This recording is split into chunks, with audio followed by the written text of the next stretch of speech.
Vidas negras importam. R. Gilda Portela. Reabjurar racismo, ranço repugnante, repudiar rapaz, repressor típico, renunciar regalias. Filho, rancor, renegar Rebeca, raciocínio raso, rebater reacionário, raça recalcada, retirada, recusar retrógrado, representação racista, escarrábico, rapinagem, obra, retenção, recortar reclusão, restringir recriminação, discriminar racialização, recalcitrar rabo de arraia, reflorescer, religar ou lixar, reverberar ruídos, resistências, reverenciar retinto raro, resguardar reminiscência reescrita, reapoderar retumbante realeza, rejubilar, reaquilombar, resplandecer, resistir ramificações requintadas, reafirmar rotina realizadora, realçar relações respeitosas, referendar, reeducar, ressignificar, realegrar resistência reticulada, rizoma, raça retinta. R. Rio Gilda Portela.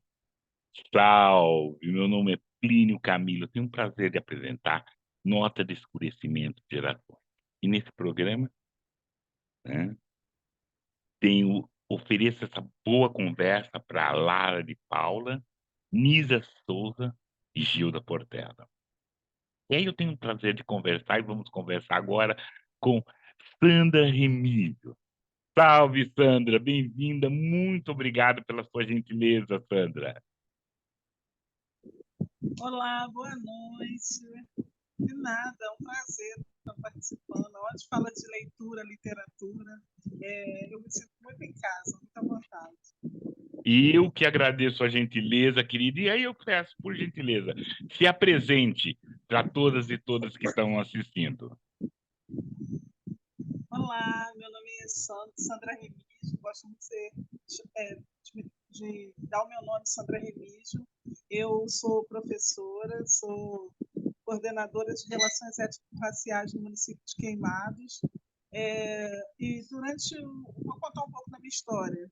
Eu gosto muito de falar da minha história porque eu acho que a nossa história, como o texto diz, né, Vidas Negras Importam, é muito importante a gente demarcar quem somos, de onde somos e de onde viemos. Então, eu sou Sandra Remígio, neta de Dona Rita, que faleceu ano passado com 102 anos, filha de Luzia de Souza, mãe de Isabela e de Alex e vó de Martin, que é o meu neto que tem 8 meses, que se chama Martin, em homenagem a Martin Luther King. Então, isso tem um companheiro chamado Miguel. Então, é muito importante falar sobre a minha família. E eu nasci em 75, na Rocinha, quando a Rocinha era Rocinha mesmo, Rio de Janeiro, que é uma das maiores comunidades da América Latina. Nasci lá, mas eu morei também em Airões, que é um povoado mineiro. É um povoado quilombola, que tem um quilombo lá chamado Córrego do Meio, quilombo de Airões, onde eu morei. Aí depois eu voltei com 8 anos de idade, vim morar na Cidade de Deus, com a minha família materna, que é com a minha mãe. Cresci, né? Uma mulher negra, vida de comunidade, periferia. E quando eu era criança, eu tinha um sonho de ser professora, mas esse sonho parecia ser muito distante. Pela minha realidade que eu vivia, pelo local que eu vivia, parecia que lá as pessoas sonhavam pouco, onde eu morava. O que aconteceu? Eu sempre tive esse sonho, mas eu cresci, precisei abandonar os estudos para a gente sobreviver, às vezes a gente precisa fazer isso, fui trabalhar e não consegui conciliar estudo com trabalho e fui trabalhar de doméstica. Trabalhei como doméstica durante uns 12 a 13 anos, fui babá, fui diarista, fui folguista, trabalhei durante um bom tempo e quando eu estava com 29 anos eu retomei meus estudos. E quando eu retomei meus estudos, foi para realizar aquele sonho que eu tinha desde que eu era bem pequena de ser professora. Aí eu reiniciei minha vida, fiz um recomeço, né, fiz curso normal, me formei professora em 2006 e no mesmo ano que eu me formei, eu consegui passar no concurso para trabalhar como professora no município, que é vizinho onde eu moro colado, né, o município de Queimados, onde eu trabalho até hoje. e depois eu também consegui passar para o concurso de Nova Iguaçu, que é o município que eu moro, e eu também sou professora nos dois municípios. Atualmente eu não estou atuando em sala de aula, estou coordenadora de Relações Étnico-Raciais na Secretaria Municipal de Queimados, e eu vou falar como que eu fui convidada para fazer parte da secretaria. Eu fui convidada a partir de uma amiga minha chamada Gisele Maria, que hoje atua como coordenadora de promoção da igualdade racial na Secretaria de Direitos Humanos, e ela é supervisora escolar. E nós temos um coletivo chamado Coletivo Mulheres do Ler, que é um coletivo de Queimados. E eu não fazia parte do coletivo, mas eu escrevi um livro individualmente. Por que eu escrevi o livro? Eu, atuando em sala de aula, sempre senti muita necessidade de ter um conteúdo que o meu aluno lesse e que ele se sentisse abraçado naquele texto. Eu sempre pensava isso. E os textos que nós tínhamos acesso sempre eram de pessoas brancas, de outras realidades, muitos livros, até livros importados de autores ingleses, suíços, e livros bons. Mas eu sentia que faltava algo nessa literatura para as crianças. E eu trabalhando com a minha turma, sempre gostei de trabalhar muito, sempre gostei muito de exaltar com a minha turma, com meus estudantes. Eu sempre gostei muito de exaltar a questão da nossa raça, da importância de nos respeitarmos, de nos olharmos também com mais carinho, porque a sociedade não nos ensina a nos ver, a gente a se olhar como bonito. E eu sempre tive essa preocupação de fazer esse trabalho com meus estudantes. Aí, quando veio a pandemia, eu lembrei que eu tinha muitos textos publicados e fiquei pensando muito nos meus alunos. E eu pensei assim: eu quero publicar um material, e quando eu voltar para a sala de aula, eu quero apresentar um material para o meu estudante que ele leia e que ele se identifique. Porque eu sempre escutava o meu aluno falando assim: ah, minha vida é muito difícil, tia. Eu passo uma necessidade, acontece isso. E eu via naquele estudante a mesma realidade que eu sempre tive. E eu sempre falava com ele: gente, eu também sempre vivi uma situação também precária, difícil, mas mesmo assim, com muita luta, eu consegui. Aí eu escrevi um livro, que eu vou mostrar para vocês, chamado Poemas Pretos. Aí eu escrevi esse livro na expectativa de levar para os meus estudantes e conta um pouco da minha história. Eu pensei, não, eu vou levar para eles e eles vão entender que a vida também era difícil e quem sabe eles vão gostar de ler. Porque também tem uma narrativa que eu também nunca concordei sobre as crianças de periferia, sobre uma narrativa social que diz que as crianças não gostam de ler. Essa narrativa sempre me incomodou muito, porque eu lembrei que quando eu era criança, que eu morava lá na Cidade de Deus, essa narrativa já existia, né? E as crianças não gostam de ler, mas só que eu estava lá na Cidade de Deus e eu queria ler, só que eu não tinha acesso. Então, como assim a gente tem esse discurso de que as pessoas não gostam de ler sem ouvi-las?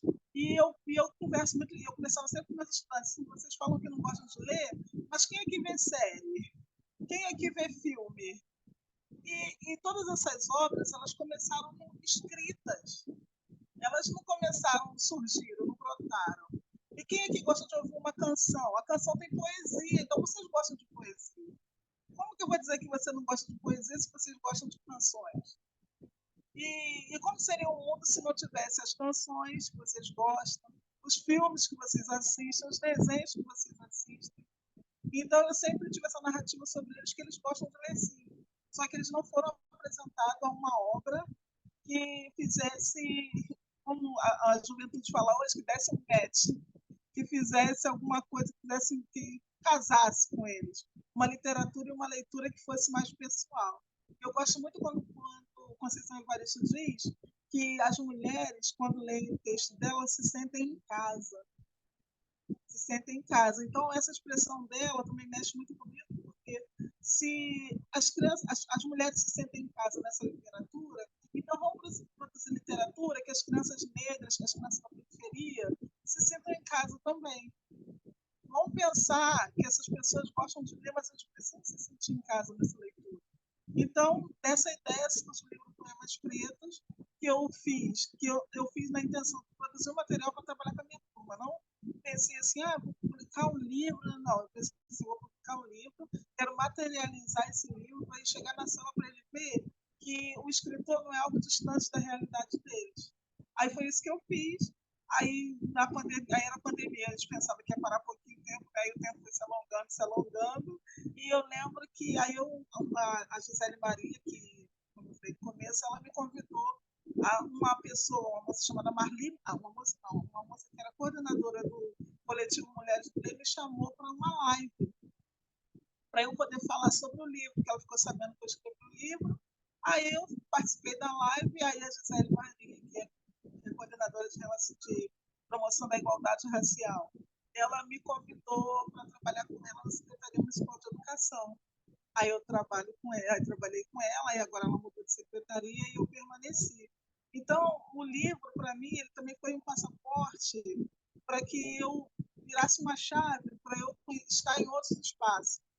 Não somente em sala de aula, mas eu sempre pensava que eu queria fazer a diferença na vida dos meus estudantes na sala de aula, na escola que eu trabalhava, e eu percebi que esse livro ele me levou para fazer a diferença na rede municipal. Eu não estava com esse pensamento de fazer um trabalho somente na. Eu estava com o pensamento de fazer um trabalho na escola, assim, na minha turma. Eu estava olhando o mundo daquele momento, eu estava olhando a minha turma, que era fazer a diferença numa vida, que é muito importante, que fazer a diferença numa turma é sensacional. Mas eu não imaginava que ia tomar essa proporção. E depois, em 2021, quando eu vou para a Secretaria Municipal de Educação, eu começo a visitar várias escolas. E todas as escolas que eu ia, eu fazia um momento literário com os estudantes. Antes, eu nem falava que eu era escritora, eu só fazia um momento literário. E no meio da minha conversa com eles, eu falava com eles assim: gente, vocês já viram um escritor? Aí as crianças ficavam assim: não, tia, não, não, nunca vi. Aí eu falei assim: como será? Como que é um escritor para você? Aí eu falei: imagina, fecha o olho aí, imagina como que é um escritor ou uma escritora. Qual é a cor desse escritor? Sempre os estudantes falavam: o escritor é branco, sempre o gênero é homem, e eles sempre falavam isso. E depois que eles falavam isso, eu fechava, mostrava a capa, e está o meu nome, eu já tinha me apresentado, eu falava com eles: quem é a autora desse livro? Eles ficavam assim, eles ficavam impressionados. E acontecia dentro de mim uma mágica que eu pensava assim: gente, eu pensei que ia transformar, assim, virar uma chave na cabeça dos meus estudantes da minha sala, e eu estou aqui agora numa grande escola da rede, mostrando para outras crianças que se eles quiserem ser escritor, eles podem. Mas se eles quiserem ser doutor, ou médicos, advogados, seja lá o que for, eles também podem. E assim como uma menina vinda da Cidade de Deus, ela crescida na Cidade de Deus, quanto tantas outras meninas da Cidade de Deus e de tantas outras comunidades do Rio de Janeiro e pelo Brasil afora, hoje em dia estão se tornando doutoras, fazendo doutorado, mestrado, assim como acontece com essas meninas, podem acontecer com esses estudantes nossos. Então, assim, eu sinto que esse meu trabalho, ele tomou uma proporção muito grande, mas, no meu entendimento, é uma proporção de levar esperança para o estudante, porque ele vê concreto que ele pode, se ele quiser ser um escritor, ele pode ser. Aí, se ele quiser também ser outra coisa, ele pode ser, mas que ele pode ver que é possível. Tem uma possibilidade. O caminho é mais árduo, é mais difícil, muito mais difícil o caminho. Não tem facilidade nesse caminho. E muitas vezes vai ser com lágrima também, mas só que é a questão do não desistir. É a questão do esperançar, não do verbo esperar, não, é de esperançar mesmo, porque esperançar é muito diferente de esperar. E esperar, de repente, eu poderia, com tantas questões das quais eu passei, eu poderia também ter desanimado, ter sentado e não ter feito nada. Mas eu senti que eu virei uma referência para esses estudantes, de todas as escolas das quais eu participo, e eu consegui também levar outras pessoas, outros escritores e escritoras negras para participar desse debate, para ir nas escolas comigo, para eles verem que os outros também fazem. E está sendo sensacional. E esse ano está com um projeto, um autor em minha escola. Nós fizemos um evento para. A gente está numa correria, eu estava falando aqui no começo, mas esses 15 dias de abril, nós estamos fazendo a quinzena literária. Então, semana passada, nós tivemos uma escola e fizemos com dois escritores. Na verdade, três, a terceira era eu, mas eu levei dois escritores convidados, um escritor negro alto, Moisés, Júnior, e a esposa dele, Suian, e ela fez uma contação de história, fizemos um momento muito bacana. E o Moisés Machado tem um livro que Moisés morava em Caxias, no Rio de Janeiro, e Moisés via os aviões passando baixo, porque o aeroporto de Galeão fica mais ou menos próximo. Então ele falou que via, ele quando criança, ele subia numa árvore e ficava admirando os aviões passando, e que o livro dele infantil diz sobre isso, que ele admirava o avião, mas ele queria saber como que será que um dia ele entraria no avião, será que um dia ele conseguiria visitar um lugar, e o lugar que ele sempre sonhava conhecer era um lugar no continente africano. Ele, sendo criança, ele queria conhecer um lugar no continente africano. Agora me fugiu o nome do lugar que ele foi. Acho que esqueci mesmo, mas ele conseguiu fazer essa viagem. E o nome do livro dele é O Lugar Secreto de Guinê, que é um livro maravilhoso, de criança. E a esposa dele também contou uma história muito bacana sobre que tem a questão do bullying e tem a questão do racismo também. E aí nós levamos por mais de 200 estudantes. Mas, anteriormente a isso, como eu sou muito da leitura e apaixonada em questões de leitura, aqui no meu município também, ano passado, nós organizamos a primeira feira literária do município. E nessa primeira feira literária, nós tivemos aproximadamente uns 1.500 estudantes participando. É rotativo, participando. Vinham as escolas, depois saíam, vinham outras. E com esse número tão grande assim, de impacto, para mim foi um impacto tão forte da questão da leitura. E ainda tinha um detalhe principal, que o autor homenageado foi o autor Otávio Júnior, o autor homenageado. E eu fiquei pensando naqueles meninos daqui da periferia de Queimados, a maioria dos meninos negros, tudo olhando para o Otávio Júnior, que já ganhou o prêmio Jabuti, e tendo esperança, esperançando. E o Júlio Emílio Braz esteve presente, vários escritores. Nós conseguimos trazer uma média de uns 40 a 45 escritores, e desses 40 a 45 escritores, quase todos eram autores negros. E, de repente, o pessoal fala assim, mas que insistência que tem que ser autores negros. Mas agora tu imagina um território de Baixada Fluminense. Qual a cor do morador da Baixada Fluminense? Então, assim, por esse motivo, por essas características, na nossa curadoria, a gente pensou muito sobre quais leitores trazer, que livros trazer. Se o objetivo é fazer que o aluno leia um livro, que ele se sinta em casa, qual autor você vai trazer, qual livro que ele vai ler. Teve um autor também maravilhoso, que ele parou a Bienal, que é o Bruno Black, que tem uma coletânea de livros, Se Tem um Dom Sejas, se tens dom seja, se eu não me engano, a coletânea dele. Então, nós conseguimos fazer esse trabalho que ele é atemporal. Eu tenho certeza que daqui a uns 5, 10 anos, eu vou encontrar estudantes que eu conheço, por eu morar aqui, e que ele vai lembrar que ele esteve nessa feira literária. E agora, assim, para mim, eu acho que é um trabalho que tem que prosseguir.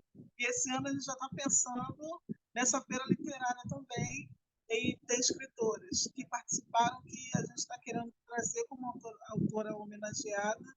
Então, assim, falou de leitura, falou de literatura, é algo que eu me sinto muito, muito à vontade. Muita vantagem. Então, esse é um pouco do meu trabalho, um pouco da minha vida. Eu também participo desse coletivo Mulheres do Ler, que é um coletivo também que tem mais de 100 mulheres agora, ultimamente. É um coletivo que ajuda as mulheres que também estão retomando seus estudos, ajudam mulheres a estar em espaços, estar juntas nos espaços, fortalecendo a outra. Eu acho isso também sensacional, esse coletivo. Então, assim, a gente está vivendo um momento que a força e a força feminina, ela sozinha ela não caminha. Então, a gente está usando essa força unida, juntas, né? Como eu falei da feira literária, eu organizei junto com a professora Jaqueline Lima, que ela é coordenadora de sala de leitura do município. Ela é coordenadora pedagógica de sala de leitura. Todas as salas de leitura do município, nós fazemos também um acompanhamento. Então, é um trabalho de formiguinha, é um trabalho que às vezes a gente sente também, uma coisa que eu acho muito importante falar, é que parece que muitas pessoas não valorizam a leitura, às vezes a gente tem essa sensação, mas eu nunca me desanimei, nunca baixei a cabeça por fazer o meu trabalho com uma coisa que eu amo e que eu sei que faz a diferença na vida das pessoas. Se a leitura ela foi capaz de transformar a minha vida, foi capaz de transformar a vida de muitas pessoas da minha família. Eu tenho certeza que ela também pode transformar a vida de muitos estudantes. Eu tenho certeza que daqui a pouco nós teremos jornalistas queimados, escritores queimados e muitas outras pessoas, não só de Queimados, no Iguaçu, e também aproveitando e ajudando outras mulheres a se encorajar. Hoje eu estava contando com uma amiga que quando eu retomei meu estudo aos 29 anos, houve pessoas que eu estava no ensino médio com 29 anos. E eu ouvi de algumas pessoas assim: ah, teu tempo já passou, nem adianta, não adianta recomeçar. Mas existe uma fé e uma vontade também dentro da gente, que a gente, em um determinado momento, você tem que tapar os ouvidos para essas coisas. Porque quando alguém me fala que meu tempo já passou, e eu fiquei pensando muito sobre a questão do tempo. Muitas pessoas têm muita mania de pensar sobre essa questão do tempo, ah, não, já era, não dá para mim. Mas se eu não tivesse feito, se passaram 20 anos de quando eu me formei, eu estaria talvez estagnada no mesmo lugar. Então, e se eu tivesse que recomeçar hoje, eu iria recomeçar hoje também com uma outra ação, porque, na verdade, eu recomecei em 2021, porque foi tudo novo para mim. Eu nunca tinha trabalhado administrativamente, nunca tinha trabalhado organizando uma feira literária, organizando um seminário, e nós organizamos também seminário de relações étnico-raciais do município, já organizamos 3, esse é o 4º ano que nós estamos organizando um seminário para pensar e para poder também trazer, pensar em políticas públicas de combate ao racismo, políticas afirmativas para mulheres e jovens e crianças negras. Então, assim, é um trabalho que muitas pessoas, às vezes, que estão na ponta, de repente ele nem percebe que você está fazendo, mas é um trabalho de transformação social. E eu acredito na transformação social através da leitura, do estudo e também do coletivo, né? de encontrarmos pessoas no caminho. Então, eu estou muito feliz, Plínio, por você ter me convidado para poder estar aqui falando, porque esse trabalho de formiguinha precisa ser divulgado. Porque às vezes a gente escuta as pessoas falarem tantas coisas negativas em relação ao povo negro, tantas coisas negativas, mas de repente eu desenvolvo um trabalho desse e muitas outras pessoas estão desenvolvendo trabalhos fantásticos e essa pessoa está sendo invisibilizada. Ninguém sabe. Então é muito importante se fazer saber, é muito importante se mostrar também que você tem limitações para fazer esse trabalho, que não é fácil. E eu tenho um texto que eu li até ontem, numa roda de leitura com os estudantes, eu estarei fazendo leitura dele agora, que ele tem como título Não Me Sonharam. E ainda vou falar para você, esse texto surgiu numa roda de conversa com os estudantes da escola particular, que eu fui convidada a participar. Em 2021, no final de 2021, eu fui conversar com os estudantes e a criança me lançou uma pergunta que gerou esse texto. Que diz assim: uma criança me perguntou, quando você era pequena, sonhava em ser escritora? Eu rapidamente respondi com grande pesar: não. Fiquei reflexiva por um longo tempo e pensei sobre não sonhar em ser escritora. Mas a verdade é que não me sonharam. Não me sonharam escritora, não me sonharam gente, não me sonharam inteligente, não me sonharam criança e nem me sonharam para ter esperança. Não me sonharam cientista, não me sonharam artista. Aprender a sonhar é reexistência. Aprender a sonhar é liberdade. Aprender a sonhar é luta.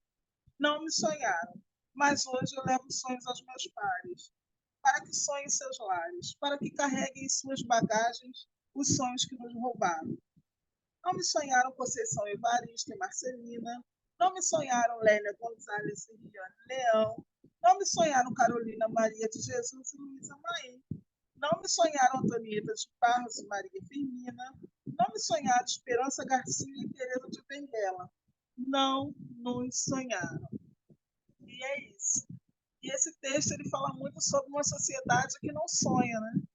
Que não sonha o menino negro sendo um médico, que não está pronto para esse sonho, que não sonha uma ascensão social do menino negro e de uma mulher negra. Muito pelo contrário, eles prepararam como se fosse uma caixa para cada um de nós. E eu também gosto muito de perguntar para as crianças quando eles olham para a minha imagem, sem eu dizer que eu sou professora quando eu chego em algum lugar, eu falo com eles quais profissões você acha que eu tenho. E a maioria fala assim: tia, você é cozinheira, tia, você é faxineira. E eles trazem essas funções para mim.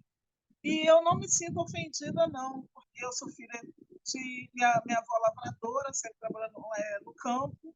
Minha mãe sempre foi faxineira mesmo.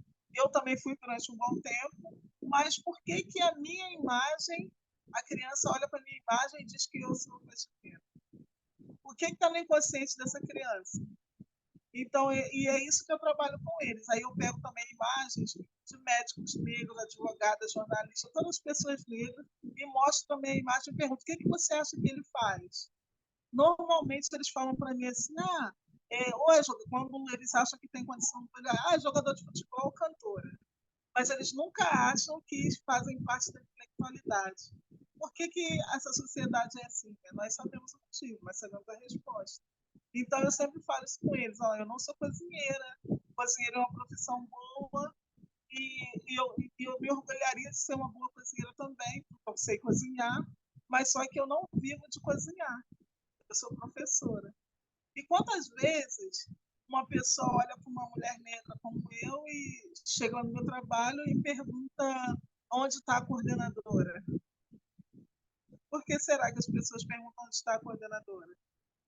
Porque a minha imagem não imprime uma coordenadora? Para muitas pessoas, não, né? E nós sabemos porque existe essa leitura social.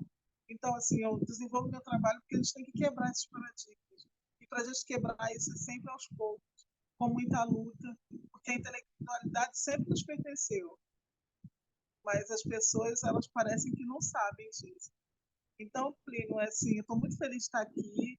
Eu vou passar a palavra para você, porque eu também falo pra caramba, e eu gosto de falar mesmo. Aí eu vou passar a palavra para você e a gente continua. Tá bom? Não, eu agradeço, e é essa a ideia dessa nossa conversa, é conhecer você, é conhecer o seu, é conhecer os nossos através de você. Eu vou pedir um intervalo para você, vou pedir uma licença, mas antes eu quero que você declame um poema do seu livro. Mais um poema aí para você declamar para a gente abrir a parte seguinte. Por favor. Sim. O poema que eu vou estar lendo, ele tem como título Bairro Araújo. E eu vou explicar por que Bairro Araújo. Quando eu tinha mais ou menos uns 7, 8, não 7 não, uns 9, 8, 9 anos, eu morava na Cidade de Deus, e do lado da Cidade de Deus é uma comunidade no Rio de Janeiro, para quem não é do Rio. E é uma comunidade que não precisa nem de muita explicação, porque tem um filme aí, e a gente está, infelizmente, a gente está sempre vendo coisas negativas referentes à comunidade. E lá na Cidade de Deus, do lado, tinha um bairro chamado Bairro Araújo. E nós, na praça, nós nos espaços, nós nos lugares, nós não tínhamos brinquedos, parquinhos, biblioteca. Não, na cidade a gente não tinha esse acesso. Mas no bairro Araújo tinha uma praça linda para as crianças brincarem, que era um bairro mais planejado. E nesse bairro tudo era muito mais bonito do que no bairro que a gente morava, porque a gente sabe que isso é um projeto social, né? Mas eu era criança, eu não sabia. E o que que acontece? Quando eu morava lá, eu lembro que às vezes a gente saía, eu e meus primos, a gente saía da Cidade de Deus, ia andando para chegar nesse bairro Araújo, que é como se estivesse a caminho do Retiro dos Artistas, que também é um lugar conhecido. Aí nós íamos andando até lá, pensando assim: vamos brincar, vamos aproveitar, porque lá tem uma praça, tem escorrego, tem tudo. E a gente ia para lá para brincar. Mas chegou um tempo que eles começaram a colocar portões, guaritas, e portões grandes que a gente não tinha mais como entrar, sendo que era um bairro, mas a gente não podia mais entrar. E a gente, quando foi eu lembro do susto, até hoje eu lembro do susto, quando a gente foi encaminhando para lá e quando a gente chegou lá, a gente viu que estava com grade. Tipo, vocês não são mais bem-vindos aqui, não vão ficar aqui. E aquilo para a gente foi um susto. E eu fiz um texto sobre aquele choque, sobre aquele susto que eu vivi vendo o bairro, a rua do bairro com grade. Diz assim: parece que há um portão onde eles vivem felizes, os seus filhos brincam livres, e eu do outro lado fico sempre a pensar: Como é ter esse lar? As casas com paredes, as varandas grandes redes. Quando será que eu vou entrar? Minha casa é provisória. E essa é a minha história, de olhar do outro lado da mesma cidade, observando outra realidade. Acreditava que a felicidade tinha nome e endereço e possuía um alto preço. Como podia ver tão perto uma casa tão grandiosa, bem do lado da mesma cidade, uma dura realidade, onde vida e precariedade fazem parte da realidade? Quem fala em meritocracia nunca viveu nem um só dia a triste realidade de ver um menino na cidade dita de Deus, com sofrimento e sujo, e o outro no bairro Araújo, cercado de atenção. Mesmo que faça seu destino, como pode um menino sonhar com um futuro com um lar tão inseguro? Quando ainda era criança, com a inocência da infância, vi muita grade se levantar para no parquinho não entrar. Um recado queriam me dar: você não pertence a esse lugar, mas a ingenuidade estava lá para me guardar. Eu ainda não entendia o tamanho daquela maldade. A mensagem era bem clara. Eu com a inocência rara. A cidade de Deus é o seu lugar. E eu só queria balançar. Quando eu olhava para aquela praça, eu me sentia tão pequena e diferente. Por que quem mora aqui não se parece com a minha gente? Tão diferente dos meus parentes? Quem a eles deu condições de morar em um lindo lugar? E eu, ainda menina, nesse bairro nem posso entrar. Quando eu lembro da minha infância, eu sempre penso na ganância. Como pode viver tranquilo quem se alimenta da condição de explorado cidadão, de não ter nem um lar digno? Como pode ser tão violento, não ter nenhum sentimento, porque estende a mão? Vive em lugar precário e recebe do salário o desprezo de quem acredita que possui uma vida rica, mas não enxerga uma criança, só queria atenção. É isso. É isso, né? A cada poema a gente tem que ter esse momento de reflexão, esse momento. Perfeito. Pedindo essa licença, querida, né? E aquele momento que a gente vai estar, né? Esse momento, esse nosso momento criou para a gente poder conversar sobre isso. E aí pedir para todas e todas, por gentileza, assine o canal, deixe seus comentários. É importante assinar, dar o like, né, dar a aprovação dessa nossa história para que mais pessoas sejam vistas. A gente tá num momento, é o YouTube que a gente está, né? Então também valorizar isso tudo, valorizar essa conversa importante com a Sandra Remígio. E agora, né, também valorizando o que vieram antes da gente, a gente também falar de outros. E aí o que eu trouxe hoje é o Antônio Gonçalves Crespo. Ele nasceu em 11 de março de 1842, no Rio de Janeiro. Filho do negociante português, né? Antônio José Gonçalves Crespo, né? Um português radicado no Brasil, e Francisca Rosa. O pai era dono de uma roça nas imediações do Rio de Janeiro e seguiu Antônio Gonçalves Crespo, seguiu com 14 anos para Portugal e lá permaneceu a vida toda. Foi formado em Direito pela Universidade de Coimbra, teve acesso, graças à sua personalidade, seu jeito, seu talento, né, ao meio cultural português, como um poeta declamador, também foi deputado, né, colaborou, né, exerceu o cargo de redator do da Câmara, Diário de Comércio de Lisboa, né? E talvez esse êxito dele advenha também da sua força e personalidade, e seu talento poético, né? Infelizmente morreu cedo, né?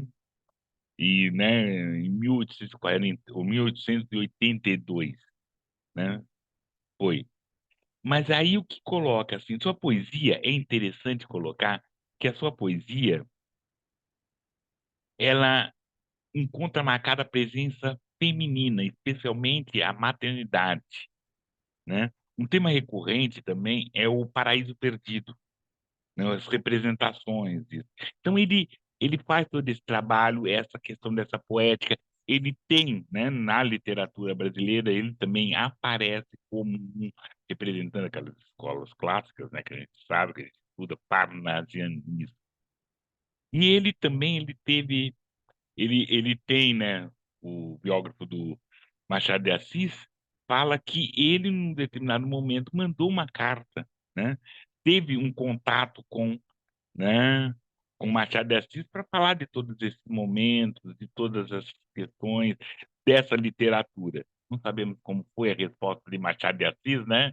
Porém, o importante é que o Machado de Assis arquivou muito bem essa carta, né? Que é muito interessante esse contato através de cartas que os escritores faziam. E é isso. Antônio Gonçalves Crespo. É importante a gente falar, ler, entender esses outros escritores negros que vieram, né? Que pisaram o mato, que fizeram as trilhas para a gente estar aqui. Aqui voltamos, né? Olha, assine o canal. E voltamos aqui a conversar com Sandra Remígio. Sim, Sandra, continue, por favor, querida. Ah, muito bom, né? Conhecer assim, quem veio antes de nós.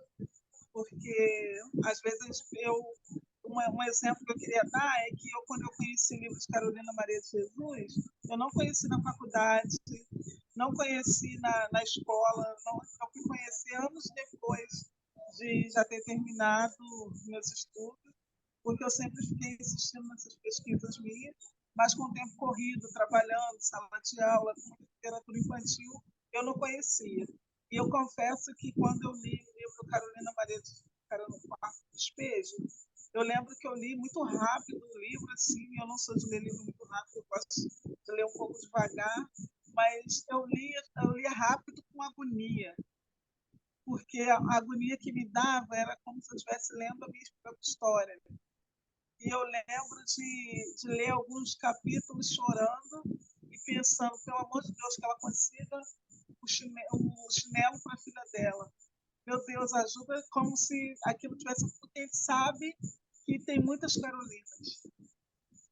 E a gente sabe que. Por que será que eu não conhecia a literatura de Carolina Maria de Jesus na época que eu estava na escola?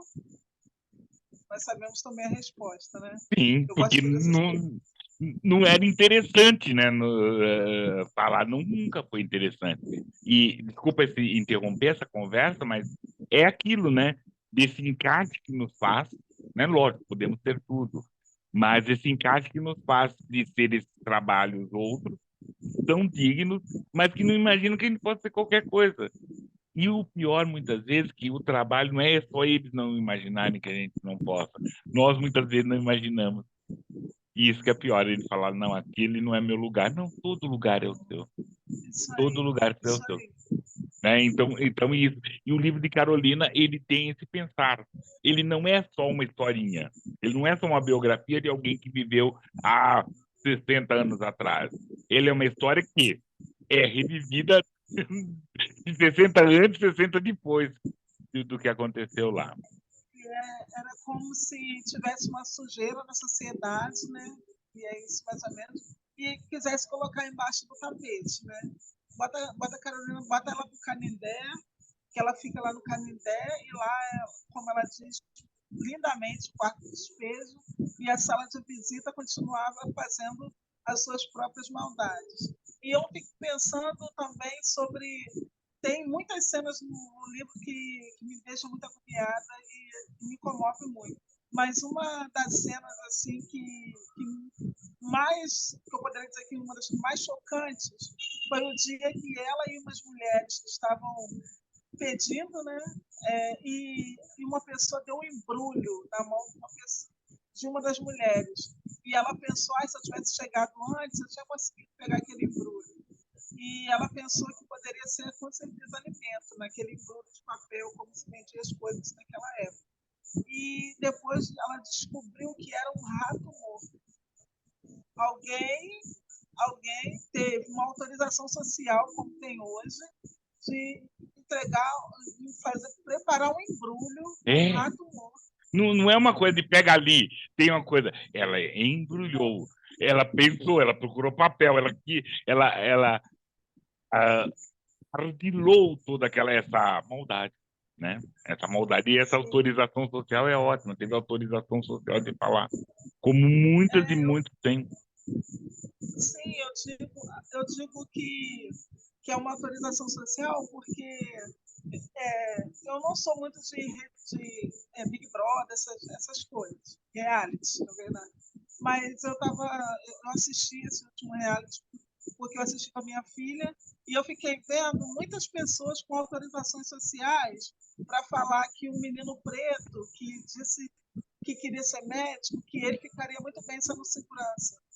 É? Não diminuindo, não diminuindo a profissão de segurança, mas dizendo que a esse menino, a imagem desse menino, tá bom para ele ser um segurança. Com certeza. E não dando ouvido que aquele menino tem desejo de ser médico. E tudo que esse menino, a pessoa tem uma autorização social para dizer que a imagem dele dá medo, que tantas outras coisas horríveis que foram ditas que nos fazem mal de ver, mas mesmo sendo gravado, passando na TV, a pessoa tem uma autorização social de falar isso e essa pessoa não sai como uma pessoa ruim. Não. É apenas em minha Então, opinião, é meu jeito, fui eu criada, estou tem essa, aprendendo. né? É Eu autorização estou aprendendo. social. Tá aprendendo Eu tô nada, aprendendo. ela sabe o que eu fiz. Ela Sim, sabe o que eu fiz. aí usa o discurso, não, eu estou aprendendo sobre esse assunto, que eu não entendo muito sobre isso. Mas praticando racismo, assim, é, na, na nossa cara, mas eu estou aprendendo, eu vou aprender. De forma E descarada. de forma descarada. Então, a gente percebe que essa autorização social é muito grande. Mas eu acho que isso foi muito negativo, mas, por outro lado, foi muito positivo. A parte positiva é que muitas pessoas que negam, que dizem que não acontece, eles precisaram ver que acontece. Que muitas pessoas dizem, não, e pessoas de pele escura, como eu, negro, elas não, isso não aconteceu comigo. Mas a sua imagem, para aquela pessoa, está atrelada ao subemprego. A É, sua imagem está atrelada à monstruosidade e não ao angelical. O angelical está atrelado ao outro, de pele clara, olhos cor azuis, de cabelo, olhos azuis, cabelos cacheados ou louros, loirinho. mas É, taxa do louro. Mas aquela imagem está atrelada ao que é angelical, o que é bom, geneticamente bom. Eu vi, então, essas coisas são muitas atrocidades que a gente vê e a gente percebe que aquela autorização social de alguém que embrulhou um rato e entregou para alguém que estava passando fome, e essa perversidade ela acontece nos dias de hoje tranquilamente, como sim, se fosse tranquilo, como se sim. fosse super normal. Então a gente tem que ensinar não, a gente tem que mostrar, normalizar para essa sociedade que os pretos são doutores, sim, se eles quiserem ser, que os pretos também, a intelectualidade pertence ao povo preto, porque durante muito tempo também insistiram em dizer que todo conhecimento não vem de África. E a gente sabe que a África é o berço da humanidade. Então, Com assim, certeza, com certeza. E é isso. Esse embrulhar rato, ele estava 63 anos antes de Carolina e está 63 anos depois de Carolina. Essa história toda. Querida, pedi uma outra licença para você, para a gente fazer o sim, Estante Preta, e depois, na volta, quero uma declamação sua, mais uma declamação sua. tá E é isso. bom. Estante Preta é aquela essa ideia de livros, né, escritos por pretas e pretos brasileiros. Deixe seus comentários, vamos lá. O primeiro é algas, que é interessante a gente trazer, e também é um trazer. Eliseu César, em 1894, publicou sua primeira obra literária e deu o título de Algas, né, que agora está saindo, né, com essa organização pela Malê. Né? Ela abordava temáticas em 1894, isso que a gente está falando, antes e depois. 1900, né, já abordava temáticas raciais, por exemplo, tem um poema que chama assim, Não Queria Nunca Ser Branco, conta né, fala disso. Tá? O livro total ele tem mais de 146 páginas e suas poesias podem ser simplificadas entre poesias cínicas, de amor social, política e racial. Essa obra, que foi recuperada pelos pesquisadores Petrônio Gomides e Solange Rocha, né, traz essa possibilidade desse entendimento dessa literatura negra brasileira, que há muito mais negros e negras que escreveram antes de nós, né, em muitos lugares, como a gente tem feito, tem falado nesses projetos, né? Então, esse aí, Eliseu César Algas, editora Malê, é o primeiro Estante Preta. O segundo é o nosso livro Preto Encontros Jovens, que lançou, né, teve a pré-venda em novembro, e foi lançado em abril passado, né, que está por aí, está com a gente, né? Isso eu faço questão, com os autores e autoras Tiago Pedroso, Ed Fernandes, Shirley Maia, Plínio Camilo, Neide Lopes, Negro Du, Luana Levine, Kátia Moraes, Ivan Reis, Ipe Rosa, o ADQ, Diogo Nog, Débora Medeiros e Kiane Sobral. Esse livro saiu pela editora Mundo. Essa antologia ela traz esse olhar também para esse jovem e é contar também essa história negra, esse olhar negro, esse que é ser negro, né, em 2024, 2023, né? E são uma leitura rápida, contos curtos, contos fortes, né? Um pouco. Preto Encontro Jovem, editora Mundo, vocês podem procurar ou na editora ou junto com os escritores e escritoras. E, por último, um livro de Jarid Arraes, Corpo Desfeito, né? Esse é o romance de estreia de Jarid, que está saindo pela editora Alfaguara, né? Que traz uma história impactante, né? Focada na consequência do abuso físico e psicológico de criança. É uma prosa contundente, né? E traz assim, uma cidade do interior do Paraná, do Ceará, perdão, uma família vive uma sequência de abusos. A avó, mãe, neta são presas em uma teia complexa de violência, de abusos e negligência, né? É um livro forte, é um livro importante, é um livro interessante, é um romance, né? O primeiro romance dela. E quem já conhece o trabalho de Jarid sabe como que vai ser e é. Corpo Desfeito, Jarid Arraes. E é isso, né? Vamos lá. Assine o canal, deixe seus comentários, vai. Divulgue, por gentileza. E é isso, Sandra. Oi, é E isso. agora seu poema, por favor, declame. Então, eu vou ler um texto, mas não é de minha autoria. É um poema que também é muito caro para mim, que é um poema de Cristiane Sobral, que tem como título Não Vou Mais Lavar os Pratos. E eu gosto muito desse poema, que diz assim: Não vou mais lavar os pratos, nem vou limpar a poeira dos móveis. Sinto muito, comecei a ler.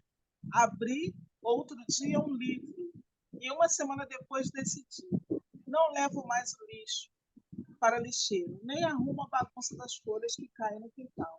Sinto muito. Depois de ler, percebi a estética dos pratos, a estética dos traços, a ética, a estática. Olho minhas mãos quando mudam a página dos livros. Mãos bem mais macias que antes. E sinto que posso começar a ser todo instante. Sinto qualquer coisa. Não vou mais lavar, nem levar seus tapetes para lavar a seco. Tenho olhos rasos d'água. Sinto muito. Agora que comecei a ler, eu quero entender o porquê. Por quê? E o porquê. Existem coisas. Eu li e li e li. E eu até sorri e deixei o feijão queimar. Olha que o feijão sempre demora para ficar pronto. Considere que os tempos são outros. Ah, esqueci de dizer. Não vou mais. Resolvi ficar um tempo comigo. Resolvi ler sobre o que se passa conosco. Você nem me espere. Você nem me chame. Não vou. De tudo que jamais li e de tudo que jamais entendi, você foi o que passou. Passou do limite, passou da medida. passou do alfabeto, desalfabetizou. Não vou mais lavar as coisas, e encobrir verdadeiros sujeiros, nem limpar a poeira, espalhar o pó daqui para lá e para cá. Desinfetarei minhas mãos e não tocarei nas partes móveis, não tocarei no alto. Depois de tantos anos alfabetizada, aprendi a ler. Falei essa parte. E esse título, para mim, ele é muito importante, esse livro, porque eu gosto muito da Cristiane Sobral quando ela traz esse texto, não vou mais lavar os pratos. Isso não significa que nós não, poeticamente, que você não vai mais lavar a louça. Mas aqui está dizendo que você não vai ser somente isso, vai viver somente para isso. Eu aprendi a ler, eu aprendi a descobrir o novo, porque quando você abre o livro, você abre um mundo novo. Você apresentou uns livros aí, eu já estou querendo adquirir já, porque são mundos novos que nós podemos adquirir. Nós não precisamos ficar somente presos a determinada função. E aqui no Brasil, a cultura machista ela é muito presente para isso, para que a mulher fique sobrecarregada somente com os afazeres domésticos e ela não tenha outro espaço, ela não pode fazer outra coisa. E a gente sabe que isso é uma cultura muito forte, não somente no Brasil, em outros países também. E eu já estava assistindo um programa que estava perguntando para a mulher o que você faz quando você chega do trabalho. Aí a mulher, eu arrumo a casa, eu lavo a louça, eu faço isso. E perguntava também para o homem, o que você faz quando você chega do trabalho? Eu assisto uma série, eu faço isso, eu faço aquilo. Então é bem marcado, né? Então por isso que eu gosto muito de ler esse texto, principalmente em reuniões de mulheres, eu gosto muito de ler esse texto porque não é sobre os pratos, é sobre sobrecarregar, né? É sobre você descobrir um mundo novo, é sobre você perceber que você também pode ter outra realidade, dividir funções. Eu nem gosto dessa palavra dividir, porque não é dividir, porque você mora, né, na casa, a casa de todos, então cuidado de todos. Então eu gosto muito desse texto, não li todo, mas não lavar os pratos é um texto que toca muito. Muito, muito legal, muito. E eu tenho que falar que sou obrigado, né? Não obrigado, mas fico muito orgulhoso de poder falar, como você viu, né? O, somos parceiros, né? Cristiane Sobral tá com, eu tô com a Cristiane Sobral, ela tá com a gente desde o volume 1, volume 2 do Pretos Encontros e o Jovem, ela também tá. Ela é parceira. Isso, eu admiro demais. Ela é uma parceira e isso, né? A gente perceber, né? Essas outras vozes, essa voz da Cristiane Sobral, que ela é extremamente, ela foi citada várias vezes, você citou ela aqui, eu acho que é interessante a gente prestar atenção e valorizar isso. Ela está sendo, mas ela e outras também têm que ser, e vocês, mulheres, e nós, escritores pretos, temos que ser todos valorizados. Querida, vou pedir essa licença, né? A gente já está nesses momentos finais de nosso trabalho, agradecer, né? Lembrar, né? Que essa nossa conversa, ela é oferecida para Lara de Paula, Nise Souza e Gilda Portela. E principalmente vou, né, sugerir a todas e todas que olham, assistem o nosso canal, essa conversa com a Laura de Paula foi uma delícia. Ela é, ela é escritora, escreve sobre um afrofuturismo, está em Minas Gerais, faz essa questão de arqueologia literária. É uma conversa doce, é uma conversa contundente, é uma conversa importante, né? Então vamos lá, tá aí. Não sei como você procurar, olha, tá nos comentários, né? Nos comentários ou na descrição está lá como você chegar nessa conversa. Lara de Paula, né? No Notas de Escurecimento. E é isso, Sandra. Eu quero agradecer a sua gentileza, a sua disposição, depois de um dia cansativo de trabalho, da luta, você aí falar, né? Abrir essa disposição para a gente fazer assim. E eu já coloco em voz alta assim, conta comigo, onde eu puder ajudar, será um prazer, querida. Eu também agradeço muito, Plínio, porque é uma oportunidade muito grande estar aqui conversando com vocês. E eu também, semana passada, eu fiz um trabalho com os professores daqui da rede municipal, que nós fizemos uma oficina de letramento racial no Circuito Pequena África, e que foi muito bacana. E essa formação, no início dessa formação, eu vi uma imagem que sempre me tocou desde a infância, que é a imagem da escrava Anastácia, pintada no muro. Assim que a gente chegou para essa formação, o letramento racial a oficina já começou com a imagem na parede de uma rua. E eu fiquei olhando muito para aquela imagem, porque o que me chamou a atenção naquela imagem é que ali a mordaça dela estava arrebentada, ela estava com o rosto. Eu senti uma alegria muito grande de vê-la, ver o rosto assim sem a mordaça, porque durante muitos anos, em todos os lugares, nos livros das escolas, quando você pegava o livro, estava lá uma mulher negra com uma mordaça na boca. Então, estar aqui conversando com você é quebrar essa mordaça.